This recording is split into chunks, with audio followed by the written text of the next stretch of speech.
Ideas of heaven and earth are ways of talking about God's space and our space. So I understand our space really well. We live here. There's trees, rivers, mountains.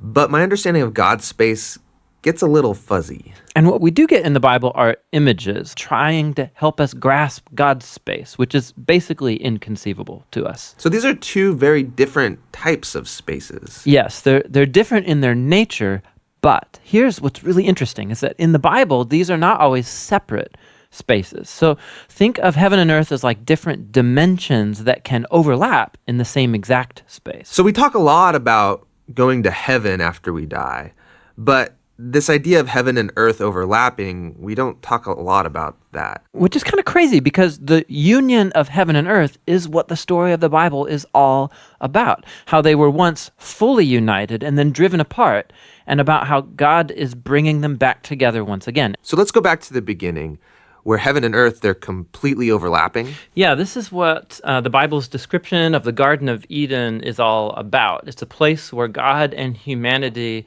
dwelt together, perfectly no separation, and humans then partner with God in building a flourishing, beautiful world and so on. But as humans, we wanted to do things a different way. We wanted God out, and we wanted to create a world apart from him. Yeah, so we have these two spaces now. And the Bible actually uses lots of different kinds of words and phrases to refer to these two spaces to make a clear distinction. So you've said that these spaces can overlap, though. So explain how that works. Yeah, this is where we have to start talking about temples. Because in the biblical world, you experience God's presence by going to a temple. That's where heaven and earth overlap. Now, there are two types of temples described in the Bible. One is a tabernacle, basically a tent that was built by Moses. And the other was this massive building made by Solomon. And these temples were decorated with fruit trees and flowers and images of angels and all kinds of gold and jewels and so on. And these are designed to make you feel like you're going back to the garden. And at the center of the temple was a place called the Holy of Holies, which was like the hot spot of God's presence. Now we can go and be with God again.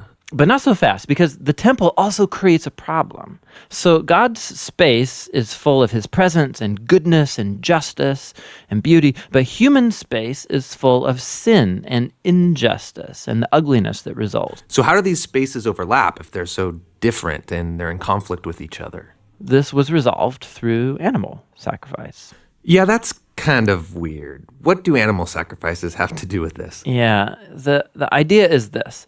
Animal sacrifices, somehow they absorb the sin when the animal dies in your place. And it creates a clean space, so to speak, where you are now free to enter into the temple and be in God's presence. Okay, so if I'm an Israelite and I live in Jerusalem, I might be able to be in God's presence. But you said the story of the Bible is all of heaven and earth reuniting. Right. So we have to keep going in the story where we come to Jesus in the New Testament. And in the Gospel of John, we hear this claim that God became human in Jesus and made his dwelling among us. Now, this word dwelling is really curious. It means he set up a tabernacle among us. And so what John is claiming right here is that Jesus is a temple. He is now the place where heaven and earth overlap. What's interesting about Jesus is that he isn't staying in this safe, clean space. He's running around hanging out with sinners. He's healing people of their sicknesses and forgiving people of their sins. He's basically creating little pockets of heaven where people can be in God's presence, but he's doing it out there in the middle of the world of sin and death. And he keeps telling everyone that the kingdom of heaven is at hand. And he even told his followers to pray regularly that God's kingdom come and that his will be done here on earth just as it is in heaven. But a lot of people are threatened by Jesus and they kill him, which seems to spoil this whole plan to reunite heaven and earth. But we have to go back to a scene earlier on in Jesus' story where John the Baptist saw Jesus and said, "Behold, this is the Lamb of God who takes away the sin of the world."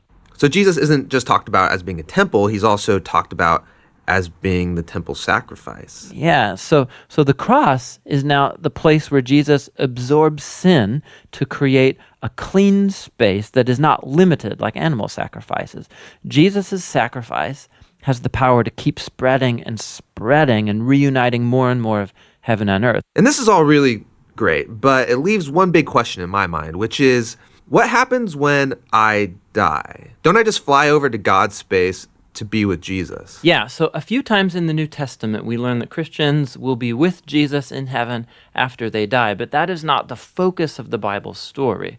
The focus is on how heaven and earth are being reunited through Jesus and will be completely brought together one day when he returns. So in the book of Revelation, we get this beautiful image of the Garden of Eden, now in the form of a city, coming to end the age of sin and death by redeeming all of human history in a renewed creation. And God's space and human space completely overlap once again.